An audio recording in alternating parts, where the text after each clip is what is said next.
So, nasa harap ko ngayon yung mga parts na gagamitin natin for our 2020 used budget build. So, again, lahat to second-hand parts and bubuuin ko muna to and at the same time, magra-run na rin ako ng some game benchmarks before ko i-discuss yung each parts na ginamit ko for today's build.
So here with me is the finished build and at the same time, nakapag-run na rin ako ng mga game benchmarks. I think mga 14 games ang nagawa ko. So before we check those results, just a quick rundown of today's parts. So for the CPU, what I've got here is the i5-3470. So this is a 4-core, 4-thread CPU that is based off Ivy Bridge architecture. So this is 3rd gen CPU. I got mine for 1,500 Philippine peso, pero if you're lucky enough, you can even get this for as low as 1,300 or even 1,000 Philippine peso. And pag medyo malas-malas, it could reach to as high as 2,000 Philippine peso. But in my opinion, don't buy this at 2,000 and try to haggle it down to 1,500 and at most around 1,700. For our motherboard naman, any 1155 socket should be good for this i5-3470. So what I've got here is an H61m from Asrock. And I got this for around 1,500 Philippine peso. And if ever pala na bibili kayo ng motherboard, make sure na itatanong nyo muna sa reseller if this supports 3rd gen CPUs. Kasi nga, 2nd gen and 3rd gen uses the same socket and baka mamaya kailangan pa ng BIOS update just to run the 3rd gen architecture CPUs. For our RAM naman, what I got here is two 4GB sticks of GSkill Ripjaws. So total nito is 8GB.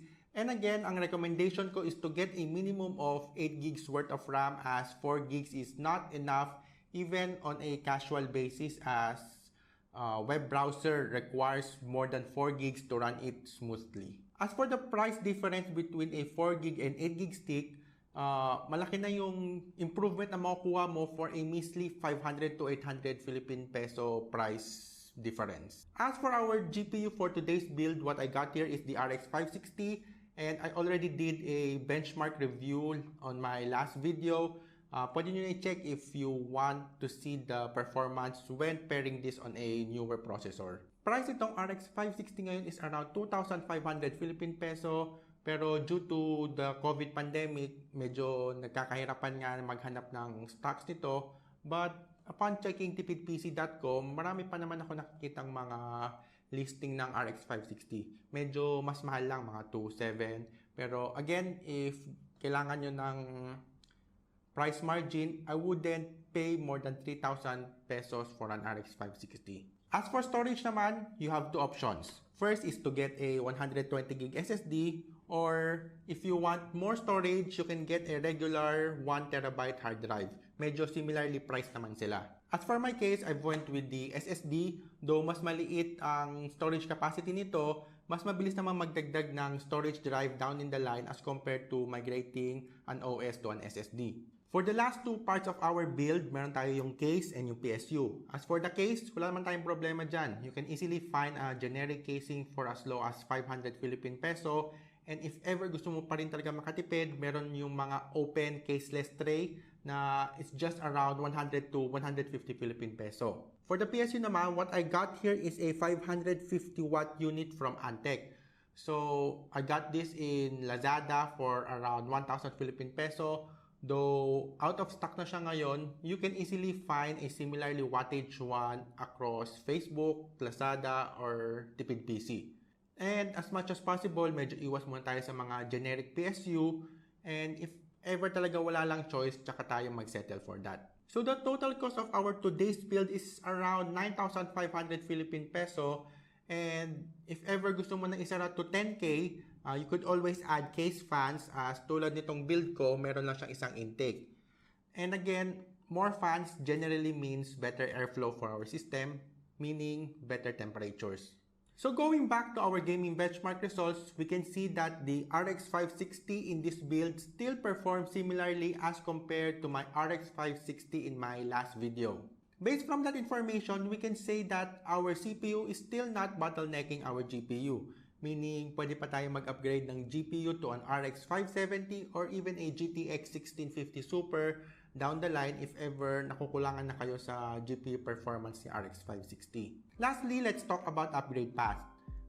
For our CPU, ang upgrade path mo na lang dyan is to upgrade it to an i7 2700 or i7 3770. So that is a 4-core 8-thread CPU. For the RAM naman, pwede natin increase to 16 gigs.